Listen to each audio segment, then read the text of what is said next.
Middle class परिवार जरूर है। हमारी तमन्ना वहां खुश रहेगी, और मानो तो एक बार तमन्ना से बात करो। ठीक है, मैं कल उससे बात करती हूँ। रागिनी अगले दिन तमन्ना को सारी बात बताती है, जिसे सुन तमन्ना मन ही मन काफी खुश होती है। अच्छा है मेरी शादी गांव में हो रही है, वरना शहर में होती तो गर्मी से परेशान होना पड़ता, और वहाँ तो ज्यादा काम भी नहीं होगा। सुबह सुबह ही सारे काम खत्म कर मस्त एसी की ठंडी हवा में आराम करूंगी, और वहाँ तो माँ पापा भी नहीं होंगे चिक चिक करने वाले। 24 घंटे एसी में आराम करने की मेरे दिल की तमन्ना आखिरकार पूरी होने वाली है। तमन्ना और नीरज की धूमधाम से शादी हो जाती है, और आखिरकार शहर की रहने वाली तमन्ना विदा होकर अपने गांव वाले ससुराल आ जाती है। तमन्ना काफी देर से शादी के जोड़े में ही हॉल में बैठी हुई थी, जिससे उसे काफी ज्यादा गर्मी लगने लगती है। शिखा, हॉल का एसी चला दो प्लीज, मुझे बहुत ज्यादा गर्मी लग रही है। भाभी हमारे हॉल में तो एसी ही नहीं है, मैं कूलर चला देती हूँ। क्या कहा तुमने? हॉल में एसी नहीं है? कूलर की ठंडी हवा में बैठकर तमन्ना को थोड़ी राहत तो मिलती है, लेकिन जो सुकून तमन्ना को एसी में मिलता था वो कूलर उसे नहीं दे पाता। तमन्ना जैसे ही अपने कमरे में जाती है तो देखती है कि कमरे में भी एसी नहीं है, और उसे नीरज से पता चलता है कि कमरे और हॉल तो दूर, उनके तो पूरे घर में ही एसी नहीं है। ये तुम क्या कह रहे हो? आजकल हर किसी के घर में एसी होता है, तुम्हारे घर में एसी क्यों नहीं है? मुझे बिना एसी के रहने की बिल्कुल भी आदत नहीं है। बिना एसी चलाए तो मुझे नींद भी नहीं आती है। गांव में इतनी भी ज्यादा गर्मी नहीं होती कि लोग अपने घर में एसी लगाएं, और हमारे घर में एसी नहीं है तो क्या हुआ? पंखा कूलर तो है, ऊपर से हमारा इतना बजट भी नहीं कि हम एसी चलाकर उसका बिजली का बिल भरें। बिना एसी के यहाँ कैसे रहूंगी, कैसे सोऊंगी मैं? कूलर और पंखे में तो मुझे बिल्कुल भी नींद नहीं आएगी। तमन्ना इतना बोल ही रही होती है कि तभी शीला उनके कमरे में आती है। अरे बहू, तुमने अभी तक कपड़े नहीं बदले? कपड़े बदल लो और चादर तकिया लेकर हमारे साथ ऊपर छत पर चलो, हम सब छत पर ही सोते हैं। क्या कहा आपने? छत पर? इतना बड़ा घर है, सबके अपने अपने कमरे हैं, लेकिन उसके बावजूद भी आप लोग छत पर सोते हैं?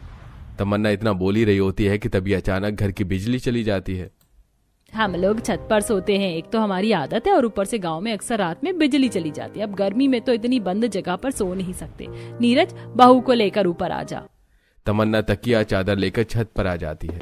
आज से तमन्ना ने कभी छत पर सोया नहीं था, जिसके चलते उसे यह सब काफी अजीब लगता है। थोड़ी देर में छत पर ठंडी ठंडी हवा चलने लगती है, जिससे तमन्ना को राहत मिलती है और वो सो जाती है। अगले दिन जब आस पड़ोस की औरतें अपनी छत पर जाती हैं, देख रही हूँ मायावती, इन लोगों की तो आदत है छत पर सोने की, लेकिन नई नवेली बहू को भी छत पर सुला दिया। शर्म नहीं है इन लोगों में कि नई नवेली बहू है, इस तरह छत पर कौन सुलाता है? सूरज की गरम गरम धूप पड़ते ही तमन्ना उठ जाती है और नहा धोकर अब अपने घर के काम करने लगती है। बिना एसी के गर्मी में तमन्ना का काफी बुरा हाल हो गया था। तमन्ना जल्दी से घर के सारे काम खत्म करके कूलर चलाकर उसके सामने बैठ जाती है। क्या क्या तमन्ना लेकर आई थी मैं यहाँ। गांव में शादी करके पूरा दिन एसी की ठंडी हवा में आराम करूंगी, लेकिन मेरी सारी तमन्ना पर मेरे ससुराल वालों ने पानी फेर दिया। अब इस कूलर की हवा में काम चलाना पड़ रहा है।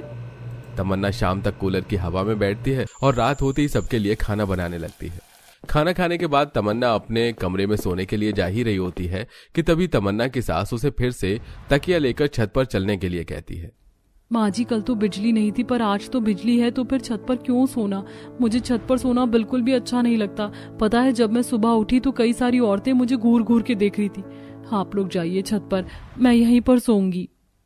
बिजली हो या ना हो, लेकिन हम सब छत पर ही सोते हैं, और तुम अब हमारे परिवार का सदस्य हो तो तुम्हें हमारी बात माननी पड़ेगी। इतने बड़े घर में तुम अकेले कैसे सो सकती हो नीचे? अपनी सास के कहने पर तमन्ना को न चाहते हुए भी छत पर जाकर सोना पड़ता है। थोड़ी देर तो तमन्ना छत पर चल रही हवा में सोने की कोशिश करती है, लेकिन तभी हवा चलना बंद होती है और ढेर सारे मच्छर तमन्ना को काटने लगते हैं। बिना एसी के इस गर्मी में मैं क्या कम परेशान थी, जो अब ये मच्छर भी मुझे काटने को दौड़ रहे हैं। भागो यहाँ से, भागो।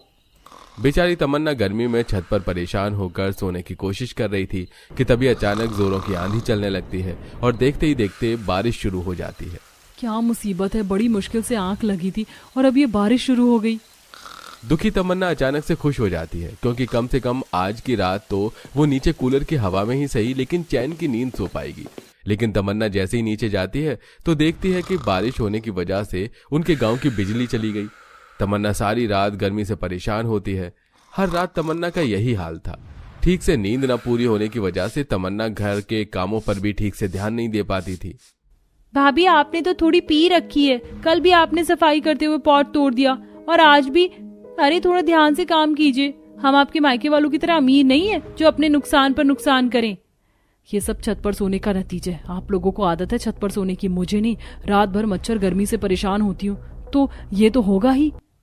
ऐसे ही 1 महीना गुजर जाता है। आज तमन्ना के ससुराल में उसके सास ससुर के कुछ रिश्तेदार आते हैं और आज ससुराल वाले रिश्तेदारों के साथ छत पर ही सो जाते हैं। काफी दिनों से छत पर रखी टंकी की जगह की जमीन से नीचे घर में पानी टपक रहा था, जिसके चलते कमलेश उस जगह को तोड़वाकर नया बना रहा था।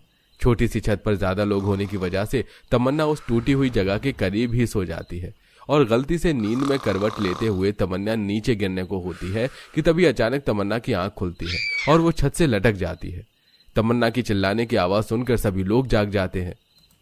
हे भगवान, ये भाभी कैसे लटक गई? अरे भैया कुछ करिए। तमन्ना जल्दी से मेरा हाथ पकड़ो। नीरज तमन्ना का हाथ पकड़कर उसे ऊपर खींच लेता है, जिससे तमन्ना नीचे गिरने से तो बच जाती है, लेकिन इससे उसके हाथ पर काफी सारी चोट आ जाती है। ऐसी भी क्या गहरी नींद जो होश ही ना हो। अगर तू नीचे गिर जाती तो क्या जवाब देते हम तेरे मायके वालों को? इतनी भी लापरवाह होना ठीक बात नहीं है। बस अब बहुत हुआ। अब मैं आप लोगों की एक नहीं सुनूंगी। मेरे साथ जो हादसा हुआ है ना, इसकी वजह भी आप लोगों। मुझे बिना एसी के रहने की आदत नहीं है, लेकिन फिर भी मैं रहने की कोशिश कर रही हूँ। पर आप लोग तो मुझे हर रोज गर्मी में छत पर ले आते हो सोने के लिए। अरे आप लोगों को आदत है, गांव के लोग सो सकते हैं छत पर, लेकिन शहर में ऐसा नहीं होता है। हर रोज गर्मी और मच्छर से नींद खराब होने से परेशान थी। आज आप सब कान खोल कर सुन लीजिए मेरी बात। आज से मैं नीचे ही सोऊंगी और मेरे कमरे में लगेगा एसी, और ऐसा नहीं हुआ तो मैं चली जाऊंगी अपने मायके। इतना कहकर तमन्ना नीचे आ जाती है तो वहीं नीरज आज तमन्ना के साथ हुए हादसे से काफी ज्यादा डर गया था। माँ बाबा, अब मैं और खतरा नहीं मोल ले सकता। अब हमें कमरे में एसी लगवा लेना चाहिए। अगर कल को तमन्ना को कुछ हो गया तो मेरा क्या होगा? वो मेरी पत्नी है और उसकी सुरक्षा ही मेरा पहला कर्म है। नीरज अगले ही दिन शहर से एसी मंगवाकर अपने कमरे में लगवा लेता है, जिससे अब तमन्ना नीचे ही अपने कमरे में एसी की ठंडी हवा में चैन की नींद सो पाती है। तो वहीं उसके बाकी ससुराल वाले छत पर ही सोते हैं और अब किसी को भी किसी भी जगह पर सोने से कोई दिक्कत नहीं। अरे आस्था बहू, जरा फ्रिज में से 2 कटोरी फ्रूट कस्टर्ड निकाल कर देना। जी पापा जी, मैं लाई। अरे बहू, नीचे कहाँ जा रही हो? ये देखो हमारा फ्रिज ये है ना, इसी में से ही फ्रूट कस्टर्ड निकाल कर दे दो। माँ जी, आपने कमरे में छोटा फ्रिज क्यों रखा है? इसमें तो कुछ सामान भी नहीं आ पाता होगा। अरे बहू चिंता मत करो, तुम्हारे ससुराल वाले कंजूस नहीं है। तुम्हारा पूरा ससुराल फ्रिज से भरा हुआ है। सबके कमरे में एक एक छोटा फ्रिज रखा हुआ है ताकि स्पेस भी बना रहे, लेकिन रसोई में डबल डोर वाला बहुत बड़ा फ्रिज है। अब रसोई का सामान है तो बड़ा फ्रिज चाहिए ही होगा। गर्मी का मौसम है, कौन बार बार ऊपर नीचे आना जाना करेगा पानी या कोल्ड ड्रिंक के लिए, इसलिए हर जगह फ्रिज है। हाँ बहू, तुम्हारी शादी को अभी 2 दिन हुए हैं। अभी तुमने अपना ससुराल देखा कहाँ है? तुम्हारे कमरे में भी रखा होगा। उसमें कुछ न कुछ गर्मी की वजह से ठंडी चीज रखी हुई है, जैसे कि बादाम shake, chocolate, rasmalai, fruit custard, ice cream extra. अच्छा। फिर आस्था अपने सास ससुर के कमरे के फ्रिज में से फ्रूट कस्टर्ड निकाल कर दे देती है। अरे बहू, फ्रिज में आइसक्रीम रखी होगी, तू भी खा ले, या तेरा जो मन है तू वो ले ले, नहीं तो अपने कमरे में बैठकर खा ले। अरे माँ जी, अकेले कमरे में बैठकर क्या करूंगी? आप दोनों के साथ खा लेती हूँ। जैसे ही फ्रिज खोलती है तो उसमें से चॉकलेट गिर जाती है। फिर चॉकलेट को रखकर वो मनपसंद आइसक्रीम उठाकर सास ससुर के साथ आइसक्रीम खाती है। फिर बहू रसोई में खाना बनाती है तो एसी की ठंडक देख खुश हो जाती है। वाह, मुझे यकीन नहीं होता कि मैं इतने अमीर ससुराल में हूँ। पहले मैं अपने घर में मिट्टी के चूल्हे पर पसीने में सर से पांव तक भीगकर खाना बनाती थी, और यहाँ देखो रसोई में भी एसी लगी हुई है। खाना बनाने में मुझे मजा आ गया। और फ्रिज, आहा, ये फ्रिज भी बहुत बड़ा है। खोलने पर इसमें से भी एसी जैसी ठंडक निकलती है। खाना बनाने के बाद आस्था अपने ससुराल वालों को खाना खिला देती है। फिर अपने कमरे में छोटे फ्रिज का, जिसमें अनेक तरह की खाने पीने की ठंडी चीज थी। ओह माय गॉड, मैं इनमें से क्या खाऊं? मुझे तो कुछ समझ नहीं आ रहा है। ऐसा करती हूँ, ये स्ट्रॉबेरी शेक, उसके बाद मैं महंगी वाली चॉकलेट खाऊंगी। आस्था फ्रिज से स्ट्रॉबेरी शेक निकाल कर पी जाती है। उसके बाद महंगी वाली चॉकलेट खाती है। इतने में भी दिल नहीं भरता तो वो रसमलाई खा लेती है। वाह, मजा आ गया फ्रिज से भरे ससुराल में। अरे माँ जी और पापा जी के लिए मुझे चाप सब्जी बनानी है। कल मार्केट से सब्जी और सामान दोनों ले लूंगी। ये कहकर आस्था फोन चलाने लगती है। अगले दिन वो डेयरी जाकर चाप मटर खरीदती है और मार्केट से सब्जी लेने पर अपनी दोनों अमीर सहेली से टकरा जाती है। अरे नेहा, मोहिनी, तुम दोनों कैसी हो? शादी के बाद मैं तुम्हें आज देख रही हूँ। यही रहती हो क्या? हाँ, हम दोनों पास की सोसाइटी के एक अमीर बड़े से बंगले में रहते हैं। श्रीवास्तव निवास होगा ना, वही हमारा है। वैसे हमारी तो अमीर ससुराल में शादी हुई है, लेकिन तुम्हारी तो गरीब ससुराल में शादी हुई होगी। लेकिन कपड़े और शक्ल तुम्हारी पहले से अच्छी हो गई है। मेरे ससुराल की तुम दोनों चिंता मत करो, मैं अपने ससुराल में खुश हूँ। हाँ, गरीबी छुपाने के लिए तुझे ऐसा बोलना ही पड़ेगा। वैसे याद है ना हम दोनों ने कैसे बेइज्जती करी थी तेरी बचपन में, जब तू हम दोनों से खेलने मेरे घर आई थी। अरे मोहिनी, तू नेहा के घर पर जल्दी अपना काम करवाने के लिए अपने साथ रखते हैं, इसका मतलब ये नहीं तू मेरे घर चली आएगी। मुझे नहीं पता था तुम मेरे साथ ऐसा बर्ताव करोगी। जा रही हूँ मैं। उस दिन हमने तेरा दिल तोड़ दिया था, लेकिन बाद में फिर से फ्रेंडशिप कर ली थी। खैर, तेरा ड्रेसिंग सेंस अच्छा हो गया, गरीबी में भी। कभी हमारे ससुराल आना, हमने एक ही घर में शादी जो की है। हाँ आस्था, ठीक है, मैं कल जरूर आऊंगी। आज तो मुझे माँ जी पापा जी के लिए खाना बनाना है। नेहा उसे एड्रेस दे देती है, जिसके बाद आस्था वहां से चली जाती है। अगले दिन वो अपनी दोनों सहेली के ससुराल जाती है, जहां वो नौकर से कहती है, रामू काका, जरा मेरी सहेली आस्था के लिए फ्रिज का ठंडा पानी लेकर आओ। इसके घर में मटके का पानी होगा ना, ठंडा पानी पीकर अच्छा लगेगा। नौकर फ्रिज से ठंडा पानी लेकर आता है, जो कि पीने में बिल्कुल ठंडा नहीं होता। अरे इतनी गर्मी हो रही है नेहा, मोहिनी, ये तो ठंडा पानी है ही नहीं। क्या रामू काका, ये सब क्या है? छोटी मालकिन, आपको तो पता है ये फ्रिज 15-16 साल पुराना है। अब ये फ्रिज इतना ठंडा पानी नहीं करता। कोई बात नहीं, मैं चलती हूँ, टाइम हो गया है। अरे तू ऐसे कैसे जा रही है? अभी तो आई है, चल तुझे अपना घर दिखाते हैं। रसोई में चल, आज मैं तुझे आइसक्रीम खिलाती हूँ। बचपन में उस वक्त खिलाई नहीं थी ना। अच्छा ठीक है। दोनों अमीर सहेली आस्था को अपनी रसोई में ले जाती हैं, जहां वो फ्रिज से आइसक्रीम निकालती हैं तो पूरी आइसक्रीम पिघली होती है, जिससे उन्हें शर्मिंदगी होती है। बाप रे, 1 घंटे पहले ही तो आइसक्रीम लेकर आए थे, सारी पिघल गई। सच में हमारे ससुराल का फ्रिज खटारा है। मैं पापा जी को बोलती हूँ, तू जब तक कुछ और खिला इसको। नेहा सास ससुर के पास जाती है। वहीं मोहिनी उस आइसक्रीम को वापस फ्रिज में रखती है कि तभी फ्रिज का दरवाजा ही टूटकर हाथों में आ जाता है। ये देख आस्था हंसने लगती है।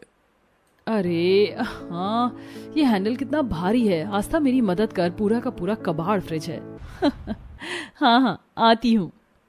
आस्था मोहिनी की मदद करती है और फ्रिज का दरवाजा फ्रिज में लगवा देती है। फिर मोहिनी उसे रसमलाई खिलाती है कि वो नेहा और उसके सास ससुर से मिलने कमरे में जाती है और उनकी सुनती है। माँ जी पापा जी, 1 नंबर का खटारा फ्रिज है, वो आप नया फ्रिज क्यों नहीं लेने दे रहे हैं? हम इतने अमीर हैं, बहुत सारे फ्रिज अफोर्ड कर सकते हैं। अब कब तक चलाएंगे ये? बहू, पैसे की कमी नहीं है, लेकिन इस फ्रिज को हम नहीं हटा सकते। हाँ बहू, ये मेरी शादी का 25 साल पुराना फ्रिज है। हद है, रामू काका ने 15-16 साल बोला था और उस कबाड़ को 25 साल हो गए हैं। अरे बेटी, तुम इन दोनों की सहेली हो ना? जी अंकल जी, आंटी जी, मैं आप दोनों को मिलने आई थी। नमस्ते, अब मैं चलती हूँ, बहुत देर हो गई है। ठीक है बेटा, आती रहना। मोहिनी, नेहा, तुम दोनों भी मेरे घर आना। ये कहकर आस्था चली जाती है। अगले दिन दोनों अमीर सहेली आस्था के घर पहुंचते हैं, ये सोचकर कि झोपड़ी होगी, लेकिन एड्रेस पर पहुंचकर वो किसी बड़े बंगले को देखती है और अंदर जाते ही एसी की ठंडी हवा आती है। गरीब सहेली का घर है, मुझे तो यकीन नहीं होता। मुझे भी मोहिनी यकीन नहीं हो रहा। देखो तो, घर में आते ही एसी की हवा मिल गई है और यहाँ तो फ्रिज भी है। अरे तुम दोनों आ गई, बैठो बैठो। अरे मैं तुम्हें अपना ससुराल दिखाती हूँ। वो सब तो ठीक है, पर यहाँ पर फ्रिज क्यों रखा है, वो भी इतना छोटा, इतना अमीर होने के बाद भी गरीब। अरे नहीं नहीं, अभी तुम ऊपर चलो, तुम्हारी गलतफहमी दूर हो जाएगी। गरीब सहेली अपनी अमीर सहेली को एक एक करके ससुराल का कमरा दिखाती है, जहां हर तरफ फ्रिज रखे हुए थे। फ्रिज में तरह तरह की ठंडी चीजें रखी हुई थी। ये सब देखकर वो हैरान हो जाती है और फिर रसोई में एसी और फ्रिज देखकर दंग रह जाती है। बाप रे बाप, आस्था, हमारे ससुराल से भी ज्यादा तुम्हारा ससुराल अमीर निकला। यहाँ तो रसोई में इतना बड़ा डबल डोर का फ्रिज है और एसी भी लगी हुई है। तुम्हें तो खाना बनाते हुए गर्मी नहीं लगती होगी। तुमने बिल्कुल ठीक कहा। ये देखो कितना बड़ा फ्रिज है। यहाँ बर्फ और पानी की बोतल रखने के लिए अलग जगह है, सब्जी, फ्रूट्स और बाकी के लिए अलग स्पेस है। बताओ तुम दोनों इसमें से क्या खाना चाहती हो? हमारे घर के हर फ्रिज में खाने की चीज है। ओह माय गॉड आस्था, तुम्हारा ससुराल तो पूरा फ्रिज से भरा हुआ है और कल मार्केट में भी हमने तुम्हारी बहुत बेइज्जती करी। तुमने कुछ बताया क्यों नहीं? जब हाँ तुम चाहती आस्था तो हमारे घर आकर हमारी बेइज्जती कर सकती थी। हमारे फ्रिज को तो देख ही लिया था तुमने।